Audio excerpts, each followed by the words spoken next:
구독과 좋아요 눌러주셔서 정말 감사합니다. 전북 완주, 울창한 소나무 숲 사이로 햇살이 스며드는 오전. 하얀 건물이 고요히 자리한 솔빛 요양센터는 산자락에 위치해 공기가 유난히 맑고 깨끗했습니다. 이곳에서 12해 동안 간호조무사로 일한 서윤아는 오늘도 변함없이 환자 차트를 꼼꼼히 확인하고 있었죠.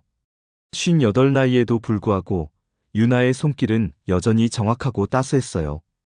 윤아 선생, 병원장님께서 지금 사무실로 오라고 하셨어요. 동료의 말에 윤아는 고개를 끄덕였습니다. 병원장실로 향하는 복도는 햇살이 가득했고 그 빛 속에서 윤아의 얼굴에 드리워진 피로의 그림자가 잠시 보였지만 병원장실 문을 열기 전 그녀는 그 모든 흔적을 지워냈어요. 서윤아 선생, 오늘부터 특별한 환자를 맡아주셨으면 합니다. 병원장 김현우는 책상 위에 놓인 서류철을 천천히 넘기며 말했습니다. 장도윤 회장님이세요. 한울그룹 회장님이시죠. 말기 폐암 판정을 받으셨고 여생을 조용히 보내고 싶다고 하셔서 우리 병원을 선택하셨어요. 윤아는 잠시 생각에 잠겼어요. 한울그룹은 국내 굴지의 기업. 그 회장이 이런 작은 요양센터를 찾은 이유가 궁금했지만 그녀는 질문을 삼켰습니다. 회장님은 성격이 꽤 예민하시다고 해요. 특히 병원 생활에 적응하시기 힘들어 하실 테니 윤아 선생만의 따뜻한 서비스가 필요할 것 같아요. 정성을 다해 돌봐주세요. 알겠습니다. 최선을 다하겠습니다. 윤아는 짧게 대답했지만 마음속으로는 이미 새 환자를 위한 준비를 시작하고 있었죠. VIP 병실로 향하는 발걸음은 무겁지 않았어요. 12해 동안 수많은 환자를 돌봐온 그녀에게 또 한 명의 환자는 특별할 것도 부담스러울 것도 그저 그녀의 따뜻한 손길이 필요한 한 사람일 뿐이었으니까요. 병실 문을 열자 창가에 앉아있던 노인이 고개를 돌렸습니다. 65을 훌쩍 넘긴 나이가 무색하게 장도윤의 눈빛은 날카로웠어요. 윤아는 부드러운 미소를 지으며 다가갔습니다. 안녕하세요, 장도윤 회장님. 저는 오늘부터 회장님을 담당할 간호사 서윤아입니다. 도윤은 대답 없이 그저 윤아를 바라보았죠. 그의 시선에 불신과 경계심이 역력했지만 윤아는 아랑곳하지 않고 차분히 혈압을 재고 체온을 체크했어요. 모든 과정에서 그녀의 손길은 빠르지만 정확했고 부드럽지만 흔들림이 없었습니다. 이번 초기에는 약간의 불편함이 있으실 거예요.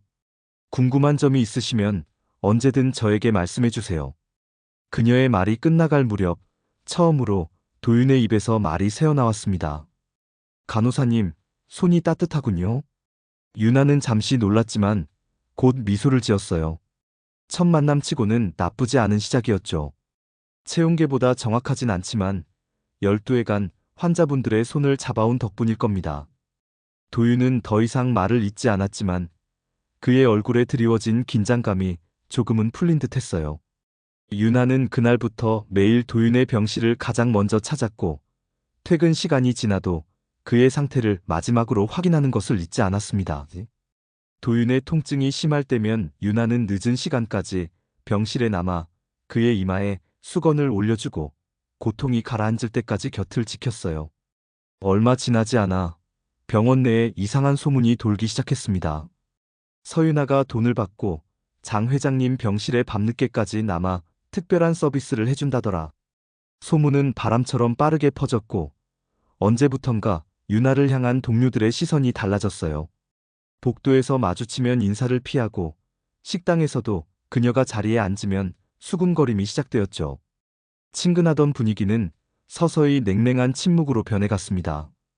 그러나 윤아는 그 모든 것을 말없이 감내했어요.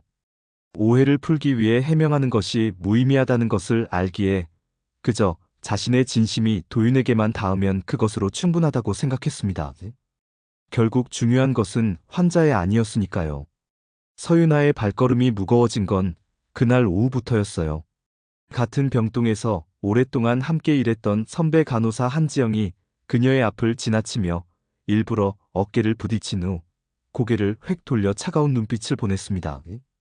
평소라면 미안해요라고 웃으며 넘어갔을 상황에서 지영은 침묵으로 일관했고 그 순간 윤아는 병원 내 분위기가 완전히 바뀌었음을 실감했죠. 윤아 씨, 잠깐 이야기 좀 해요. 휴게실에서 커피를 마시고 있던 유나에게 송미란 수간호사가 다가왔습니다. 미라는 유나가 병원에 처음 왔을 때부터 그녀를 챙겨준 사람이었어요. 요즘 들리는 소문 알고 있나요? 유나는 천천히 고개를 끄덕였고 미라는 한숨을 내쉬었습니다. 난 유나 씨를 믿어요. 하지만 다른 사람들은 그들의 말을 들어봐도 유나 씨가 해명할 생각이 없다면 내가 도울 방법이 없어요. 유나는 잠시 생각에 잠겼다가 조용히 입을 열었어요. 미란 선생님, 제가 해명을 해도 믿어주지 않을 거예요. 시간이 지나면 사람들은 또 다른 이야깃거리를 찾을 테고 그때 자연스레 풀릴 겁니다. 미라는 더 말하려다가 입을 다물었어요. 어쩌면 유나의 말이 맞을지도 모른다고 생각했기 때문이죠. 사람들의 입방아는 늘 새로운 희생양을 찾아 움직이니까요. 그날 이후로 유나와 동료들 사이의 거리는 점점 멀어졌습니다. 식당에서는 그녀가 앉을 자리가 없어 결국 혼자 병원 뒤뜰 벤치에서 도시락을 먹게 되었고 인수인계 시간에도 필요한 정보만 간략히 주고받을 뿐이었어요. 사회적 단절은 유나에게 깊은 상처가 되었지만 그럼에도 그녀는 도윤의 상태를 체크하고 그의 고통을 덜어주기 위해 최선을 다했습니다. 오늘 통증은 어떠세요? 유나는 하루에도 수십 번씩 도윤에게 물었고 그의 눈빛이 조금이라도 흐려지면 즉시 통증 조절을 위한 조치를 취했어요. 도윤은 처음보다 말수가 늘었지만 여전히 내면의 문을 열지는 않았습니다. 그럼에도 유나는 포기하지 않고 그와 소통하려 노력했죠. 유나 씨, 왜 그렇게 늦게까지 남아요? 가족이 기다리고 있지 않나요? 어느 날 밤 도윤이 물었을 때 유나는 잠시 망설이다 답했습니다. 아들은 서울에서 의대생으로 지내고 있고 아버지는 다른 요양원에 계세요. 제가 조금 더 늦게 가도 기다리는 사람은 없어요. 도윤은 더 묻지 않았지만 그날 이후 유나가 병실에 있는 시간을 거부하지 않았어요. 점차 둘 사이에는 묘한 신뢰가 쌓여갔고 유나는 그 관계 속에서 위안을 찾았습니다. 병원을 나서는 유나의 어깨는 항상 무거웠어요. 그녀의 하루는 병원에서 끝나지 않았기 때문이죠. 월요일부터 금요일까지는 병원 근무가 끝난 후 근처 빵 공장에서 야간 아르바이트를, 주말에는 대형마트에서 진열 보조 일을 했습니다. 그 모든 것은 아버지의 요양비를 위한 것이었어요. 유나의 아버지 서진호는 알츠하이머 말기 환자였습니다. 완주 외곽의 작은 요양원에서 지내고 있었고 요양비만 매달 180만 원이 넘었죠. 보험금과 지원금으로도 부족했기에 유나는 3중의 1을 감당할 수밖에 없었어요. 아버지, 오늘은 좀 어떠세요? 일요일 오후 아버지를 찾아간 유나에게 돌아오는 건 공허한 시선뿐이었습니다. 진우는 이미 수년 전부터 가족을 알아보지 못했고 대화도 불가능한 상태였어요. 그럼에도 유나는 꾸준히 아버지를 찾아가 손을 잡고 그날 있었던 일들을 이야기했습니다. 새로운 환자가 왔어요. 장도윤 회장님이라고. 처음엔 무서워 보였는데 알고 보니 외로운 분이더라고요. 진우는 반응이 없었지만 유나는 계속 이야기를 이어갔죠. 그것이 아버지와 소통하는 유일한 방법이었으니까요. 요양원을 나서는 발걸음은 항상 무거웠습니다. 아버지의 빈 눈동자를 보는 것은 매번 가슴을 찢는 고통이었지만 그 고통조차 유나에게는 당연한 것이었어요. 환자들을 돌보는 일이 그녀의 소명이었듯 아버지를 돌보는 것 역시 그녀의 의무이자 사랑이었으니까요. 병원으로 돌아온 유나는 평소처럼 도윤의 병실을 향했습니다. 병원 복도는 이미 저녁의 고요함에 잠겨 있었고 간간이 들리는 환자들의 신음소리만이 그 정적을 깨고 있었어요. 다녀왔습니다, 회장님. 도윤은 책을 읽다 말고 유나를 바라보았습니다. 그의 눈빛이 묘하게 흔들렸어요. 이 시간에 무슨 일로 오셨습니까? 오늘 회장님 통증이 심하실 것 같아서 확인하러 왔어요. 유나의 말에 도윤은 쓴웃음을 지었습니다. 그렇게 돌봐주시는데 병원에서는 별별 소문이 다 도는 모양이군요. 유나는 순간 얼어붙었어요. 도윤이 그 소문을 알고 있었다니. 그녀의 표정을 본 도윤이 천천히 말을 이었습니다. 걱정 마세요. 난 소문 따위에 신경 쓰지 않습니다. 중요한 건 당신의 진심이니까요. 도윤의 말에 유나의 눈시울이 붉어졌어요. 오랜만에 누군가가 그녀의 진심을 알아준 것 같아 가슴이 따뜻해졌습니다. 그날 밤 유나는 평소보다 오래 도윤의 병실에 머물렀고 두 사람은 각자의 삶에 대해 조금씩 이야기를 나누기 시작했죠. 서윤아의 하루는 새벽 5시에 시작되었어요. 어둠이 채 가시지 않은 시간, 유나는 조용히 일어나 간단한 아침 식사를 준비했습니다. 식탁 위에는 늘 2개의 그릇이 놓여 있었죠. 하나는 유나의 것이고 다른 하나는 남편의 흔적. 이미 세상을 떠난 남편을 기억하는 그녀만의 의식이었습니다. 오늘도 잘 다녀올게요. 사진 속 미소 짓는 남편에게 인사한 후 유나는 출근 준비를 서둘렀어요. 6시 30분 버스를 타기 위해 집을 나서는 그녀의 어깨는 항상 무거웠습니다. 그것은 단순한 피로가 아닌 삶의 무게였죠. 솔빛 요양센터에 도착하면 유나는 가장 먼저 장도윤의 병실로 향했어요. 아침 체크와 함께 그의 상태를 점검하는 것이 일과의 시작이었습니다. 도윤은 대부분 이미 깨어 있었고 창밖을 바라보며 생각에 잠겨 있곤 했죠. 오늘은 어떠세요? 밤에 잘 주무셨나요? 유나의 질문에 도윤은 고개를 돌려 그녀를 바라보았습니다. 처음과 달리 그의 눈빛은 한결 부드러워져 있었어요. 덕분에 괜찮았어요. 유나 씨는 항상 그렇게 웃을 수 있나요? 뜻밖의 질문에 유나는 잠시 생각에 잠겼다가 대답했습니다. 웃음이 때로는 가장 좋은 약이 되기도 하니까요. 환자분들께도 저 자신에게도요. 도윤은 고개를 끄덕였지만 그의 눈빛에는 여전히 의문이 남아 있었어요. 그것은 마치 그런 웃음 뒤에 숨겨진 이야기가 궁금하다고 말하는 듯 했습니다. 오전 업무를 마친 후 유나는 점심시간을 이용해 병원 뒤편 작은 정원으로 향했어요. 동료들과의 관계가 냉랭해진 이후 그곳은 그녀의 유일한 휴식처가 되었습니다. 도시락을 꺼내 먹으며 유나는 문득 아버지를 떠올렸어요. 아버지 서진호는 한때 완주에서 꽤 알려진 목수였습니다. 손재주가 좋아 가구를 만들고 집을 고치는 일로 가족을 부양했죠.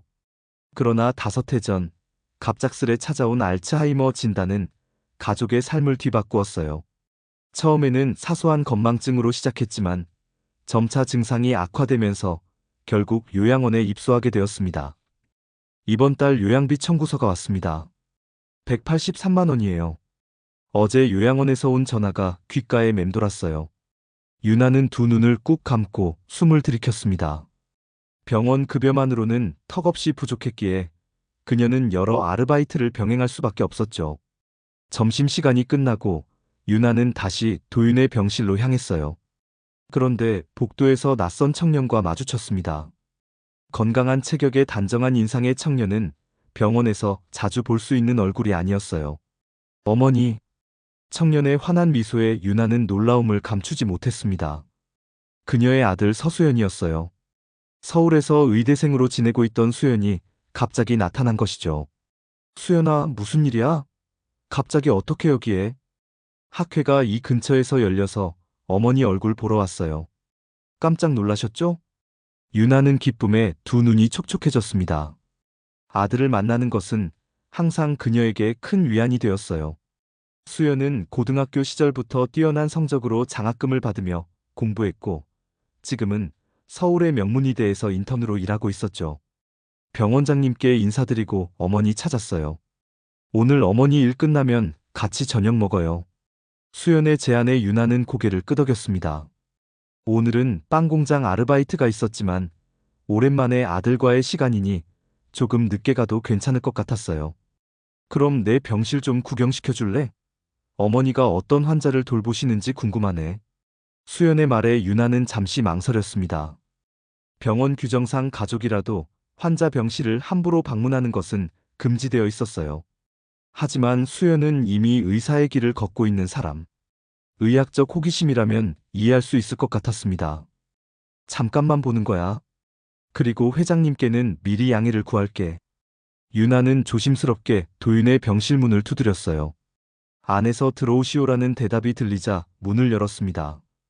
회장님, 제 아들이 잠시 인사드리러 왔습니다. 괜찮으실까요? 도윤은 고개를 끄덕였고 수연은 공손히 인사를 했어요. 그런데 병실 안으로 들어선 수연의 시선이 갑자기 한 곳에 고정되었습니다. 침대 옆 탁자 위에 놓인 액자였어요. 수연은 천천히 다가가 그 사진을 바라보았고 유나는 의아한 표정으로 아들을 쳐다보았습니다. 어머니, 이분이. 수연의 목소리가 떨렸어요. 유나는 놀라움에 눈을 크게 떴습니다. 이분이 바로 제가 장학금 받았던 한울재단의 설립자세요. 유나는 믿을 수 없다는 듯 도윤을 바라보았고 도윤은 잠시 생각에 잠긴 듯 하다가 천천히 입을 열었어요. 내가 서수연 학생이구나. 성적이 우수해서 특별히 기억하고 있었지. 수연은 감사의 인사를 전했고 유나는 그 자리에 얼어붙은 듯 서 있었습니다. 자신의 아들이 의사가 될 수 있도록 도와준 은인이 바로 자신이 돌보는 환자였다니. 그것은 단순한 우연을 넘어선 운명처럼 느껴졌어요. 병실을 나온 후 유나는 아직도 놀라움을 감추지 못했습니다. 수연은 한울재단에 장학금이 없었다면 의대에 진학하지 못했을 거라고 했어요. 그 장학금은 수연뿐만 아니라 많은 학생들에게 희망을 주었고 그 모든 것이 도윤의 결단으로 가능했던 것이죠. 어머니, 이건 정말 놀라운 인연이에요. 수연의 말에 유나는 깊이 고개를 끄덕였습니다. 그날 밤 아들과 저녁을 함께한 후 유나는 평소보다 더 오랫동안 도윤의 병실에 머물렀어요. 그리고 처음으로 그녀는 자신의 이야기를 도윤에게 털어놓기 시작했습니다. 빗방울이 창문을 두드리는 소리가 병실 안을 채웠어요. 서윤아는 침대 옆 의자에 앉아 장도윤의 이야기를 듣고 있었습니다. 늦은 밤이었지만 도윤은 오늘따라 유난히 말이 많았죠. 인생이란 참 이상한 것 같아요.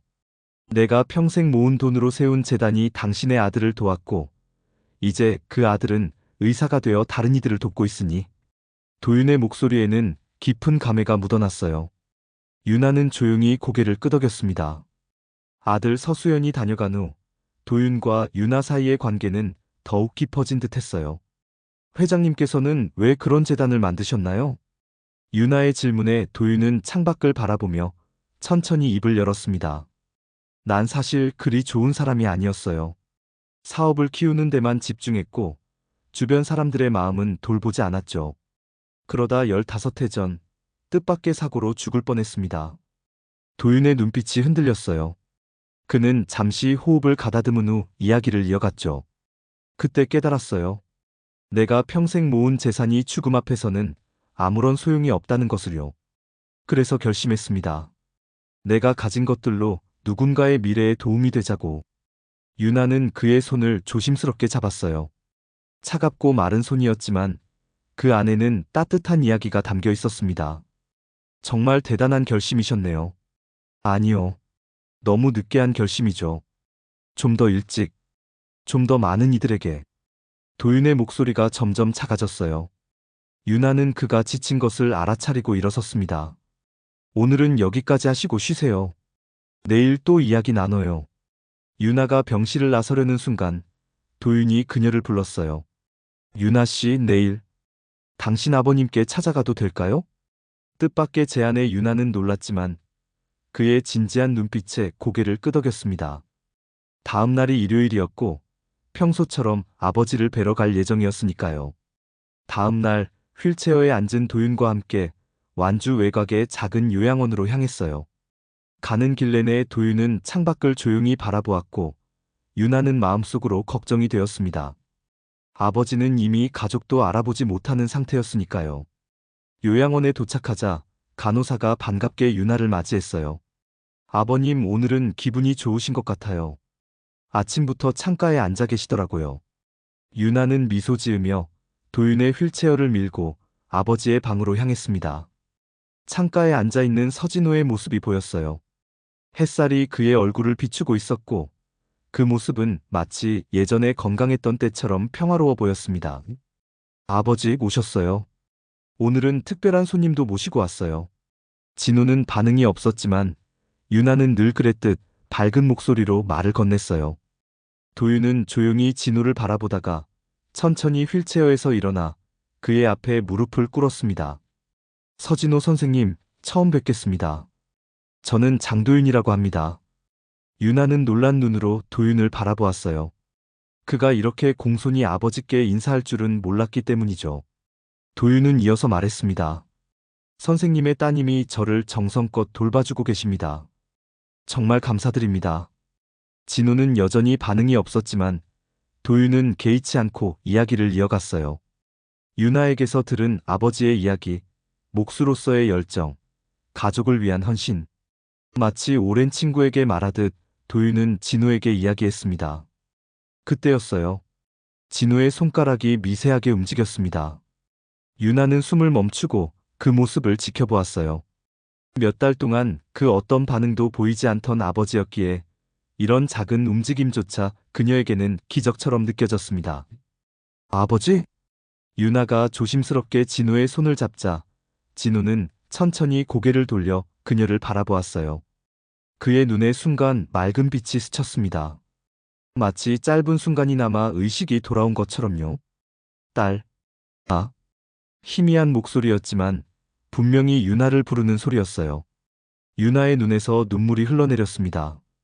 도윤도 그 모습을 보며 깊은 감동에 사로잡힌 듯 했어요. 잠시 후 진호는 다시 원래의 무표정한 상태로 돌아갔지만 유나의 마음속에는 커다란 위로가 자리 잡았습니다. 오랜만에 아버지의 목소리를 들은 것만으로도 그녀에게는 큰 선물이었으니까요. 요양원을 나오는 길, 도윤은 평소보다 더 생각에 잠긴 모습이었어요. 차에 오른 후에야 그는 입을 열었습니다. 유나 씨, 당신 아버님의 성함이 서진호라고 하셨죠? 유나는 고개를 끄덕였어요. 혹시 아버님의 아버님 성함은 어떻게 되시나요? 뜻밖의 질문에 유나는 잠시 생각에 잠겼다가 대답했습니다. 외할아버지 말씀이신가요? 박상우라고 하셨어요. 625대 돌아가셔서 저는 뵌 적이 없지만요. 도윤의 얼굴이 순간 굳어졌어요. 그의 눈에 놀라움과 충격이 스쳤습니다. 왜 그러세요? 혹시 외할아버지를 아세요? 도윤은 떨리는 목소리로 대답했어요. 오늘 밤 병원에 돌아가면 자세히 이야기해 주겠습니다. 그날 저녁 비가 내리기 시작했습니다. 빗방울이 창문을 두드리는 소리가 병실을 채웠고 도윤은 오랜 기억 속으로 천천히 유나를 이끌었어요. 그날도 비가 왔었어요. 피난 중이었죠. 도윤의 목소리는 마치 멀리서 들려오는 것 같았습니다. 유나는 숨죽이며 그의 이야기에 귀를 기울였어요. 1950년 625가 터졌을 때 저는 8살이었습니다. 가족들과 함께 남쪽으로 피난을 가던 중이었죠. 도윤은 전쟁 중 한 남자의 희생으로 자신의 가족이 살 수 있었던 이야기를 들려주었어요. 포탄이 떨어지는 혼란 속에서 낯선 청년이 어린 도윤과 그의 어머니를 위험에서 구해주었다는 이야기였습니다. 그 사람 이름이 박상우였어요. 평생 잊지 않았습니다. 유나는 숨을 멈추었어요. 도윤의 말을 듣는 순간 그녀의 온몸에 전율이 흘렀습니다. 회장님, 그분은 제 외할아버지입니다. 놀란 도윤의 눈과 유나의 눈이 마주쳤어요.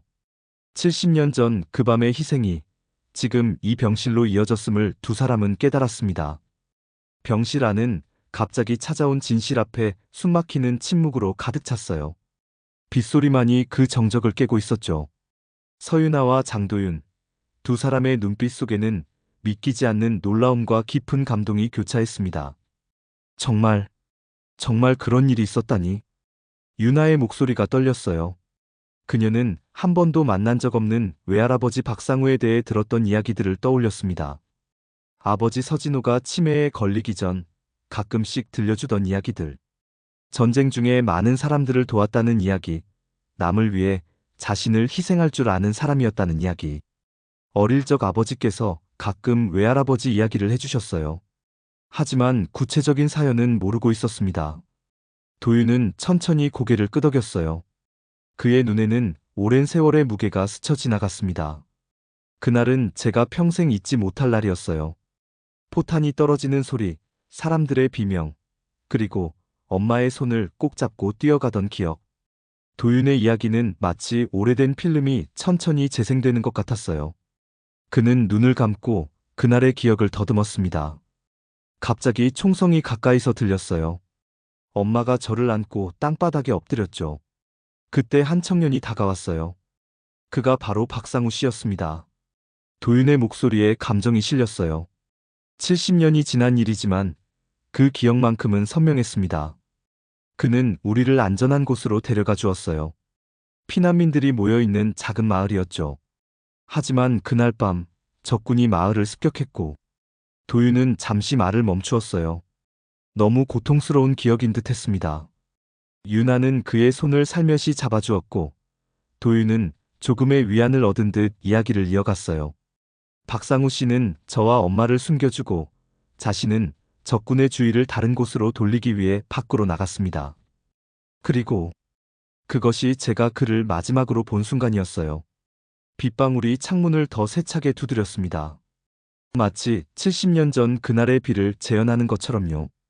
엄마는 항상 말씀하셨어요. 도윤아, 그 사람의 이름을 절대 잊지 마라. 우리가 오늘 살아있는 것은 그 사람 덕분이다. 그래서 저는 평생 박상우라는 이름을 마음속에 새겼습니다. 유나의 눈에서 눈물이 흘러내렸어요. 한 번도 만난 적 없는 외할아버지지만 그의 희생이 이렇게 다른 누군가의 인생에 깊은 영향을 미쳤다는 사실이 그녀의 가슴을 뭉클하게 했습니다. 재단을 만든 이유도 사실은 그분 때문이었어요. 도윤의 고백에 유나는 눈을 크게 떴어요. 내가 성공한 후 그분의 가족을 찾아보려 했지만 실패했습니다. 그래서 결심했죠. 그분의 이름으로 직접 찾을 수는 없지만 그분의 정신만큼은 이어가자고. 그래서 한울재단을 설립했어요. 한울은 하늘의 옛말이죠. 박상우 씨가 우리에게 하늘 같은 존재였으니까. 병실은 다시 침묵에 잠겼어요. 그러나 이번 침묵은 무거운 것이 아니라 깊은 이해와 공감으로 가득 찬 것이었습니다. 회장님, 내일 아버지를 다시 찾아가 보실래요? 이 이야기를 들려드리고 싶어요. 유나의 제안에 도윤은 기꺼이 고개를 끄덕였어요. 두 사람 사이에는 이제 단순한 간호사와 환자의 관계를 넘어선 깊은 인연의 끈이 이어져 있었으니까요. 다음 날 유나와 도윤은 다시 요양원을 찾았습니다. 이번에는 특별한 이야기를 가지고요. 서진호의 방에 들어서자 그는 여전히 창가에 앉아 멍한 표정으로 바깥을 바라보고 있었어요. 아버지, 오늘은 정말 중요한 이야기를 들려드릴게요. 유나는 아버지의 손을 잡고 천천히 이야기를 시작했습니다. 도윤이 들려준 외할아버지의 이야기, 그리고 그 인연이 70년이 지난 지금까지 이어져 온 놀라운 사실을요. 이야기가 끝나갈 무렵 기적과도 같은 일이 일어났습니다. 몇 년간 무반응이던 진우의 눈에서 눈물이 흘러내렸어요. 그리고 희미하지만 또렷한 목소리가 흘러나왔죠. 상우는 늘 약한 사람 먼저 챙기던 사람이었어. 유나와 도윤은 놀라움에 서로를 바라보았어요. 알츠하이머로 인해 대화가 불가능하다고 여겨졌던 진우가 짧지만 명확한 문장을 말한 것입니다. 아버지, 저 알아보세요? 유나가 급하게 물었지만 진우는 이미 다시 멍한 표정으로 돌아가 있었어요. 그러나 그 짧은 순간만으로도 유나에게는 충분했습니다. 아버지의 의식이 완전히 사라진 것이 아니라 깊은 곳에 숨어 있을 뿐이라는 희망을 얻었으니까요. 기억의 문이 잠시 열린 거예요. 요양원 의사는 이런 현상이 치매 환자에게 가끔 일어날 수 있다고 설명했어요. 특히 강한 감정적 자극이 있을 때 더욱 그렇다고요. 병원으로 돌아오는 길, 유나는 마음속 깊은 곳에서 오랫동안 느끼지 못했던 평화를 경험했습니다. 아버지를 제대로 돌보지 못한다는 죄책감, 외할아버지에 대해 더 알지 못했다는 아쉬움. 그런 감정들이 조금씩 치유되는 느낌이었어요. 도윤 역시 평소보다 편안해 보였습니다. 아마도 오랫동안 마음속에 간직했던 이야기를 나눌 수 있어서 그랬을 거예요. 그는 차창 밖을 바라보며 조용히 말했습니다. 인생은 참 신비롭군요. 내가 그토록 찾던 분의 손녀가 내 곁에서 날 돌봐주고 있었다니. 유나는 미소를 지었어요. 그것은 단순한 우연이 아니라 운명 같은 것이었으니까요. 병원에 돌아온 후 도윤의 상태는 놀랍게도 호전되었습니다. 의사들도 이유를 정확히 설명하지 못했지만 도윤의 안색이 밝아지고 식욕도 좋아졌어요. 물론 폐암이 기적적으로 나아진 것은 아니었지만 그의 삶의 의지가 강해진 것은 분명했습니다.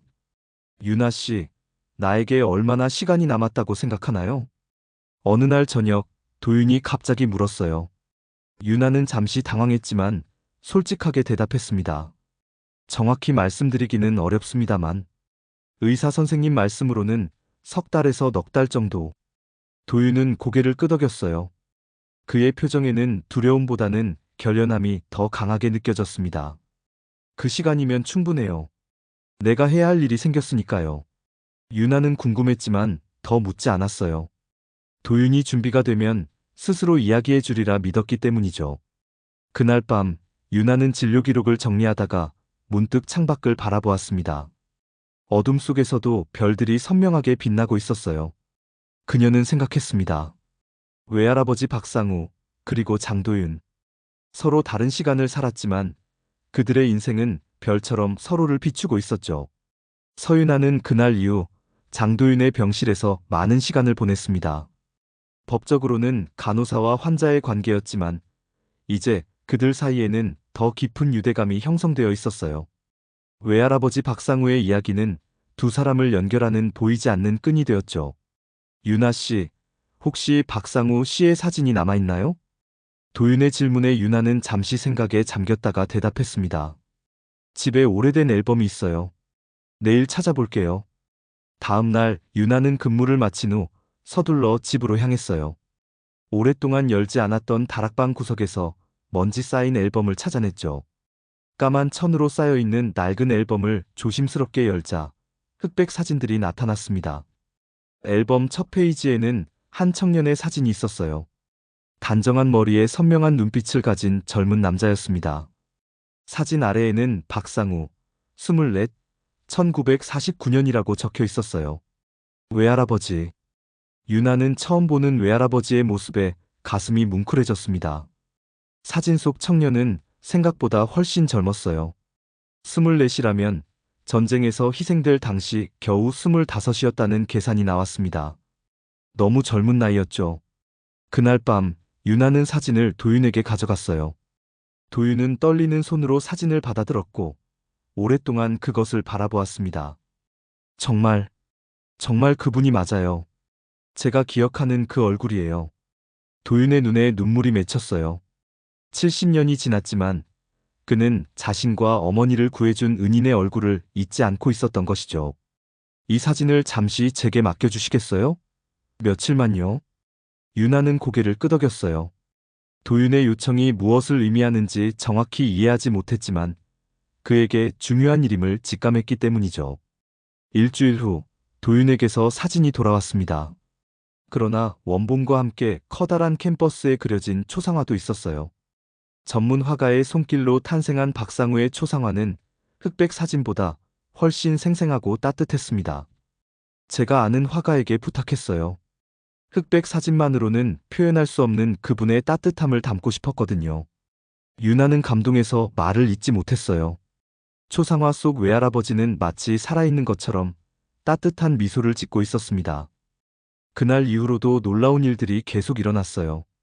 도윤은 자신의 변호사를 불러 장시간 대화를 나누었고 때로는 사업 관계자들과 회의를 하기도 했습니다. 그의 몸 상태는 여전히 좋지 않았지만 정신만큼은 그 어느 때보다 또렷했어요. 유나 씨, 이번 주말에 아버님께 다시 한번 찾아가도 될까요? 도윤의 제안에 유나는 기꺼이 동의했습니다. 지난번 아버지가 보여준 반응이 일회성이 아니기를 바라는 마음도 있었어요. 주말, 두 사람은 다시 요양원을 찾았습니다. 이번에는 박상우의 초상화도 함께 가져갔어요. 서진호의 방에 들어서자 그는 평소와 같이 창가에 앉아 있었습니다. 아버지, 오늘은 특별한 것을 가져왔어요. 유나는 천천히 초상화를 아버지 앞에 놓았어요. 진호는 처음에는 반응이 없었지만 시간이 지날수록 그의 시선이 초상화에 고정되기 시작했습니다. 아버지. 희미한 목소리였지만 분명히 아버지라고 말한 것이었어요. 유나와 도윤은 놀란 눈으로 서로를 바라보았습니다. 네, 맞아요. 외할아버지예요. 아버지의 아버지, 박상우요. 유나가 떨리는 목소리로 말했고 놀랍게도 진우의 눈에서 눈물이 흘러내렸어요. 그리고 이어진 말은 모두를 충격에 빠뜨렸습니다. 아버지는 항상 다른 사람을 먼저 생각했어. 비록 끊어지고 느린 말이었지만 진우는 명확하게 의식이 돌아온 듯 했어요. 의사를 불러 진찰한 결과 진우의 상태에 일시적인 호전이 있었다는 진단을 받았습니다. 강한 감정적 자극이 기억의 문을 열었을 가능성이 높습니다. 하지만 이런 현상이 얼마나 지속될지는 알 수 없어요. 의사의 설명에 유나는 고개를 끄덕였어요. 비록 일시적일지라도 아버지와 잠시나마 대화할 수 있다는 것만으로도 그녀에게는 큰 선물이었습니다. 아버지, 이분은 장도윤 회장님이에요. 외할아버지가 구해주신 분이시죠. 진우는 천천히 도윤을 바라보았어요. 그의 눈빛이 맑아져 있었습니다. 감사합니다. 우리 아버지 이야기를 기억해 주셔서. 도윤은 진우의 손을 꼭 잡았어요. 그의 눈에도 눈물이 맺혔습니다. 아니요, 제가 감사드려야 합니다. 선생님의 아버지 덕분에 제가 오늘 이렇게 살아있으니까요. 진우는 잠시 생각에 잠긴 듯 하다가 힘겹게 말을 이었어요. 아버지는 항상 말씀하셨어요. 우리가 가진 것은 나눌수록 커진다고. 그 말은 마치 박상우가 남긴 유언과도 같았습니다. 비록 직접 듣지는 못했지만 그 말 속에는 박상우의 정신이 고스란히 담겨 있었어요. 얼마 후 진우는 다시 원래의 무표정한 상태로 돌아갔지만 그날의 짧은 대화는 유나와 도윤 모두에게 깊은 울림을 남겼습니다. 특히 유나는 오랜 죄책감과 슬픔을 치유받는 듯한 감정에 휩싸였어요. 요양원을 나온 후 도윤은 차 안에서 조용히 말했습니다. 유나 씨, 중요한 결정을 내렸어요. 무슨 결정인가요? 박상우 재단을 설립하고 싶습니다. 그분의 이름으로 그분의 정신을 기리는 재단을요. 유나는 놀란 눈으로 도윤을 바라보았어요. 도윤은 진지한 표정으로 말을 이었습니다. 지금까지 제 재산의 일부만 한울재단에 기부해왔지만 이제는 더 많은 것을 하고 싶어요. 박상우 씨의 이름을 세상에 남기고 그분의 정신을 이어가고 싶습니다. 유나의 눈에 눈물이 고였어요. 그녀는 말없이 고개를 끄덕였습니다. 병원으로 돌아온 후 도윤은 변호사와 다시 긴 시간 회의를 가졌어요. 유나는 그가 무엇을 계획하고 있는지 구체적으로 알지 못했지만 그것이 의미 있는 일이라는 것은 분명했습니다. 그날 밤 유나는 도윤의 병실에서 나오며 문득 하늘을 올려다보았어요. 별이 유난히 밝게 빛나고 있었죠. 마치 외할아버지가 그들을 내려다보고 있는 것 같은 느낌이 들었습니다. 집으로 돌아와 유나는 오래된 상자 속에서 더 많은 가족 사진들을 찾아보았어요. 대부분 흐릿하고 낡은 사진들이었지만 그 안에는 소중한 기억들이 담겨 있었습니다. 그녀는 밤늦게까지 사진들을 정리하며 외할아버지의 흔적을 더 많이 찾으려 했어요. 외할아버지, 당신의 희생이 이런 식으로 돌아올 줄 누가 알았을까요? 유나는 속삭였습니다. 그날 밤 그녀는 오랜만에 평온한 마음으로 잠에 들 수 있었어요. 시간은 흐르는 물과 같다고 하죠. 때로는 천천히, 때로는 빠르게. 서유나에게 장도윤과 함께한 시간은 마치 눈 깜짝할 사이처럼 빠르게 지나갔어요. 재단 설립을 위한 준비를 시작한 지 한 달, 도윤의 건강은 눈에 띄게 악화되었습니다. 의사들은 예상보다 빠른 속도로 병이 진행되고 있다고 말했죠. 회장님, 오늘은 어떠세요? 매일 아침 묻는 질문이었지만 이날 유나의 목소리에는 평소보다 더 많은 걱정이 묻어났어요. 도윤은 힘겹게 미소를 지으며 대답했습니다. 괜찮아요. 다만 조금 피곤할 뿐이죠. 하지만 그의 창백한 얼굴과 깊어진 주름은 괜찮다는 말과는 너무나 다른 현실을 보여주고 있었어요. 유나는 말없이 그의 손을 잡았고 도윤은 그 온기에 조금 안도한 듯 했습니다. 그날 저녁 도윤은 갑자기 유나를 불렀어요. 평소보다 더 진지한 표정이었죠. 유나 씨, 내일 변호사와 함께 올 거예요. 당신과 논의할 중요한 일이 있어서요. 유나는 의아한 표정으로 고개를 끄덕였습니다. 그녀는 도윤이 박상우 재단에 관한 이야기를 하려는 것이라 생각했어요. 다음 날 정장 차림의 변호사 김현우가 병실을 찾았습니다. 그는 검은색 서류 가방을 들고 있었어요. 도윤은 평소보다 정돈된 모습으로 침대에 앉아 있었고 유나는 조용히 한쪽에 자리했습니다. 모든 준비가 끝났습니다, 회장님. 변호사가 말했어요. 도윤은 고개를 끄덕인 후 유나를 바라보았습니다. 유나 씨, 내가 결정한 일이 있어요. 박상우 희망재단을 설립하기로 했습니다. 그리고 그는 잠시 숨을 고르다가 말을 이었어요. 내 재산 전부를 이 재단에 기부하기로 했어요. 유나는 놀란 눈으로 도윤을 바라보았어요. 한울그룹 회장의 재산이라면 엄청난 액수일 텐데 그것을 모두 재단에 기부한다니. 하지만 회장님, 가족분들은 어떻게 생각하실지. 도윤은 쓸쓸한 미소를 지었습니다. 가족이라고 해봐야 몇 년 전에 떠난 아내와 연락도 끊긴 아들뿐이에요. 두 사람 모두 이미 충분한 재산을 가지고 있고 제 결정에 이의를 제기하지 않을 겁니다. 변호사가 서류를 꺼내 도윤 앞에 펼쳤어요. 도윤은 천천히 읽어내려가다 서명란에 또박또박 자신의 이름을 적었습니다. 그의 손은 떨렸지만 눈빛만큼은 확고했어요. 그리고 유나 씨. 도윤은 다시 유나를 바라보았습니다. 재단의 이사장으로 당신을 지명했어요. 네? 저요? 유나는 믿을 수 없다는 듯 물었어요. 하지만 저는 경영에 대해 아무것도 모르는데요. 도윤은 부드럽게 미소 지었습니다. 경영은 전문가들이 도울 거예요. 당신에게 필요한 것은 박상우 씨의 정신을 이해하고 그것을 실천하는 마음뿐입니다.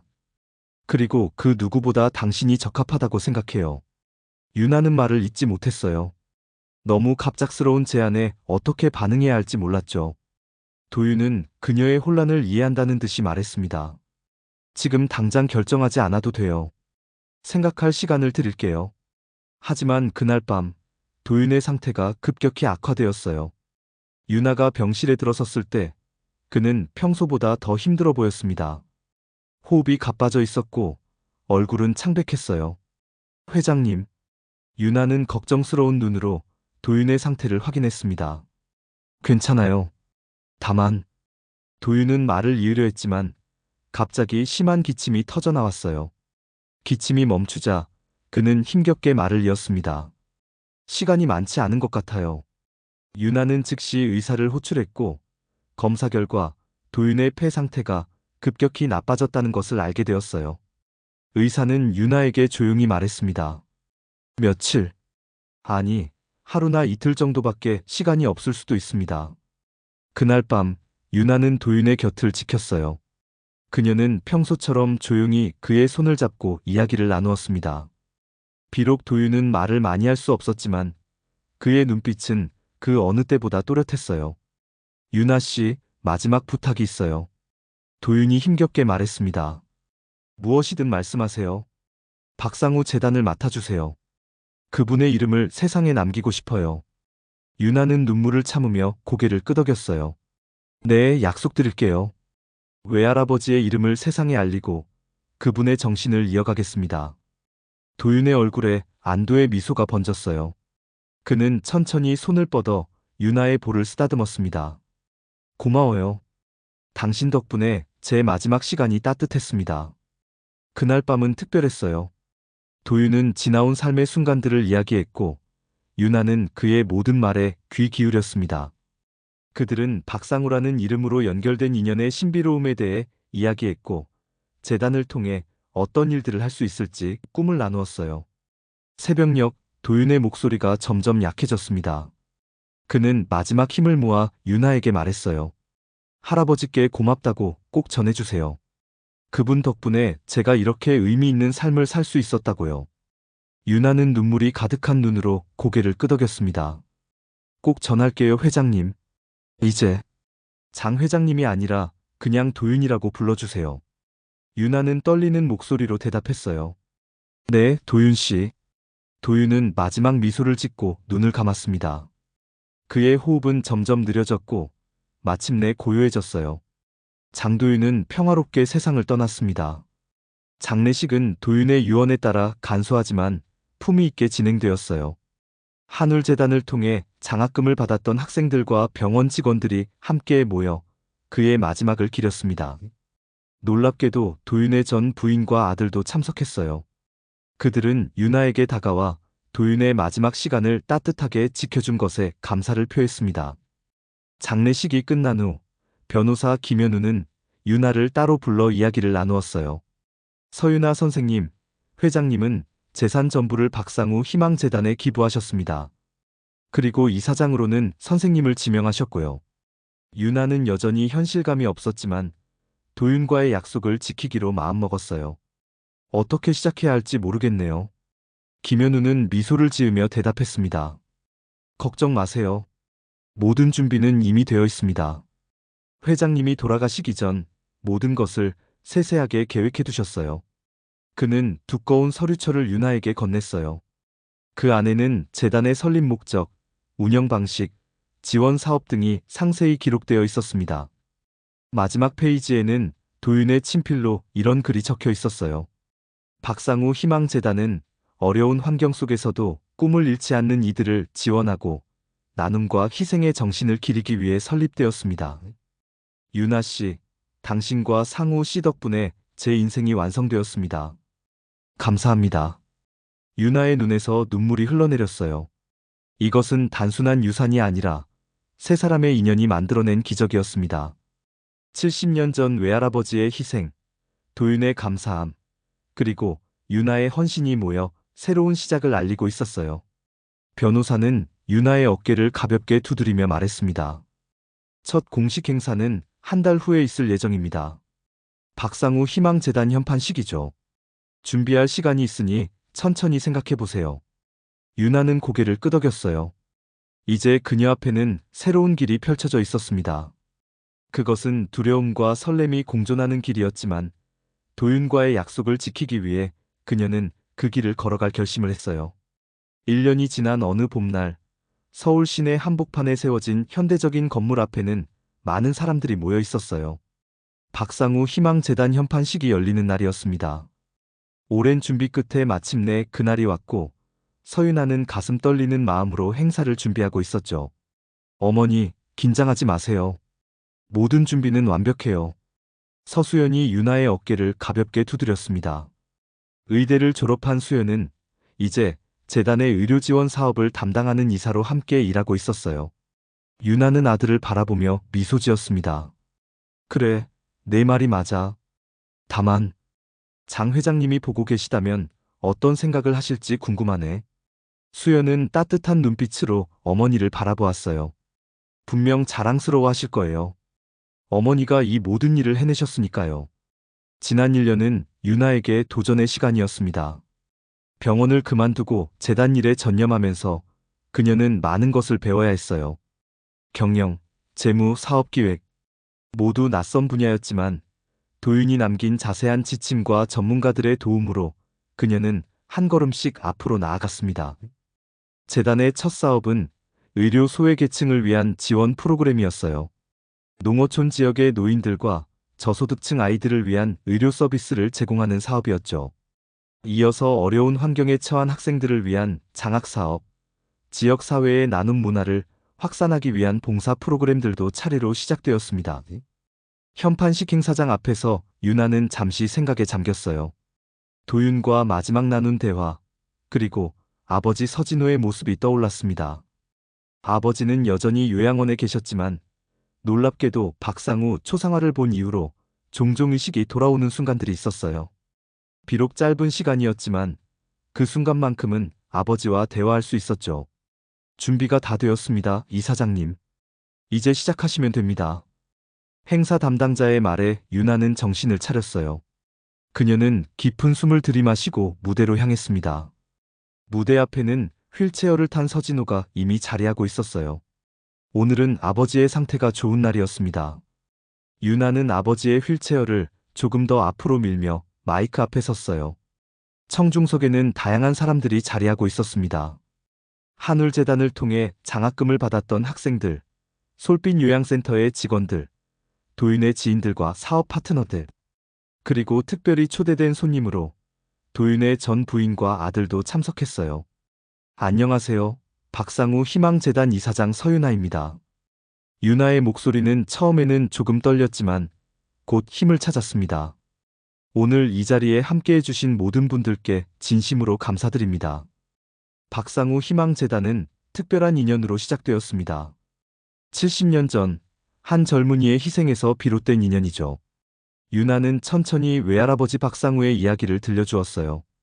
전쟁 속에서 낯선 이들을 구하기 위해 자신을 희생한 25 청년의 이야기, 그리고 그 덕분에 살아남은 어린 장도윤이 성장해 큰 기업인이 되고 마침내 은인의 이름을 기리는 재단을 세우게 된 이야기였습니다.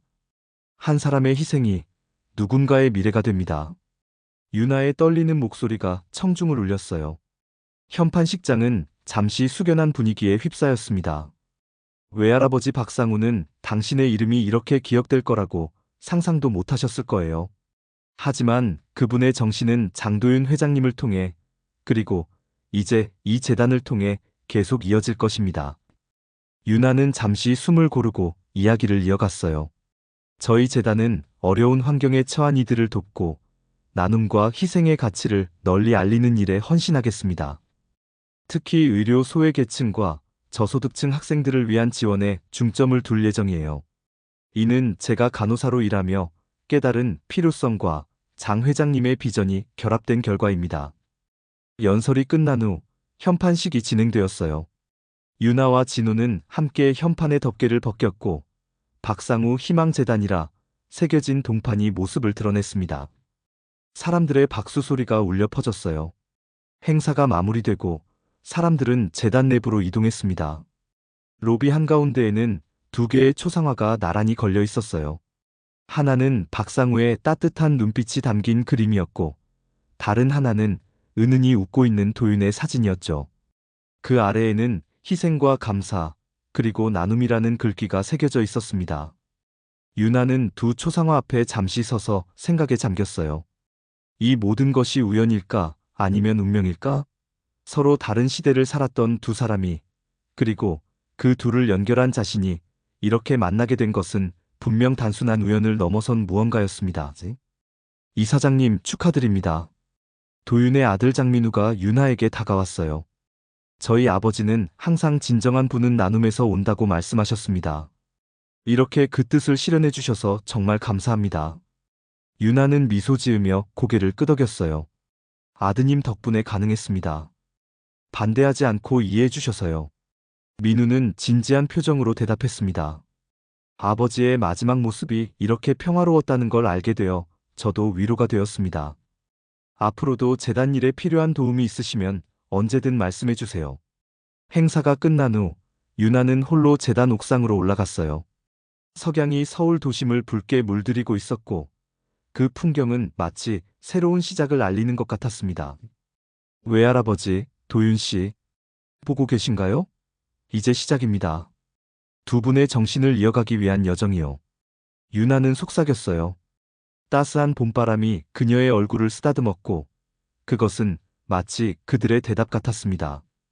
옥상 문이 열리는 소리에 유나는 고개를 돌렸어요. 수연이 2 잔의 차를 들고 다가오고 있었습니다. 어머니, 이제 좀 쉬세요. 오늘 정말 대단하셨어요. 유나는 미소를 지으며 차를 받았어요. 고마워, 수연아. 네가 있어 정말 든든하구나. 모자는 나란히 서서 석양을 바라보았습니다. 유나는 문득 생각했어요. 이건 우연이 아니라 운명이었던 거야. 그리고 남은 생을 이 재단을 통해 보답하리라 다시 한번 마음먹었죠. 재단 건물 아래로는 사람들이 오가고 있었어요. 그들 중 누군가는 언젠가 재단의 도움을 받게 될지도 모릅니다. 그리고 그 도움이 또 다른 나눔으로 이어질 수도 있겠죠. 마치 박상우의 희생이 도윤을 통해, 그리고 유나를 통해 더 많은 이들에게 퍼져나가는 것처럼요. 어머니, 이제 다음은 어떤 계획이세요? 수연의 질문에 유나는 잠시 생각에 잠겼다가 대답했어요. 완주에 있는 작은 요양병원들을 지원하는 프로그램을 시작하고 싶어. 외곽 지역 노인분들이 제대로 된 의료 서비스를 받을 수 있도록 말이야. 좋은 생각이세요. 제가 의료진 구성을 도와드릴게요. 유나는 아들의 어깨를 감싸 안았어요. 그녀의 마음속에는 이제 두려움보다 희망이 더 크게 자리 잡고 있었습니다. 비록 처음에는 낯설고 어려운 도전이었지만 이제는 그것이 그녀의 새로운 소명이 되었으니까요. 석양이 완전히 저물고 하늘에 첫 별이 빛나기 시작했어요. 유나는 그 별을 바라보며 생각했습니다. 어쩌면 그것은 외할아버지의 별일지도 모르고 또 어쩌면 도윤의 별일지도 모른다고요. 그리고 언젠가 자신도 그 하늘에서 그들과 함께 할 테지만 그 전에 이 세상에 더 많은 빛을 남기고 싶다고 말이죠. 한 사람을 위한 밤이 아니라 모두를 위한 빛이 되자. 유나는 마음속으로 다짐했어요. 이것이 바로 세 사람의 인연이 만들어낸 기적의 완성이었습니다. 외할아버지의 희생, 도윤의 감사, 그리고 유나의 실천. 그 세 가지가 모여 이제 세상을 밝히는 희망의 빛이 되었어요. 재단 로비에 걸린 두 사람의 초상화는 앞으로도 오랫동안 방문객들에게 나눔과 희생의 가치를 일깨울 것입니다. 그리고 서유나라는 이름은 그 두 사람의 정신을 이어가는 다리가 되어 더 많은 이들에게 희망을 전할 거예요. 밤하늘의 별들이 더욱 밝게 빛나기 시작했습니다.